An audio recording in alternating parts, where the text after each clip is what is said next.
และแล้ววันนี้ตอนนี้เราก็อยู่กันตื่นเต้นแทนค่ะ ตอนนี้แม่นกนะคะ หรือว่าพี่ซันดี้ของลูกๆเพื่อนๆทุกคนนะคะ ก็คือว่าตอนนี้เป็นเวลา6 โมงแล้วเดี๋ยวอีกประมาณ6 โมงครึ่งนะคะ น้องมิวก็จะต้องเข้าไปในห้องผ่าตัดแล้วแม่นกมาส่งน้องมิวเข้าห้องผ่าตัดนะคะ แล้วก็ตอนนี้น้องก็คือได้ตั้งแต่เมื่อคืนแล้วนะลูกเนาะได้งดอาหารงดน้ำแต่เที่ยงคืนแล้วก็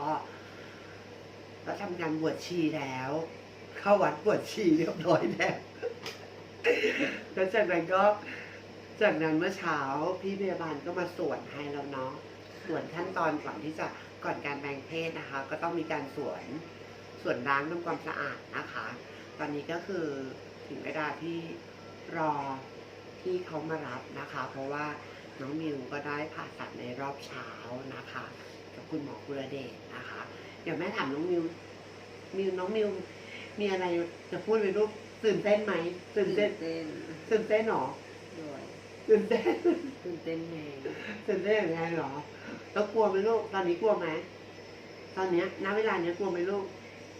ไม่กลัวใช่ไหมไม่ต้องกลัวค่ะเพราะว่าไม่ต้องกังวลด้วย เพราะว่าฝีมือคุณหมอนะคะใจหมออยู่แล้วใช่ฝีมือคุณหมอไม่ใช่ว่าคุณหมอทำมาเป็นเคส2 เคสคุณหมอทำมาหลายพันเคสมากนะคะ ก็เอาเป็นว่า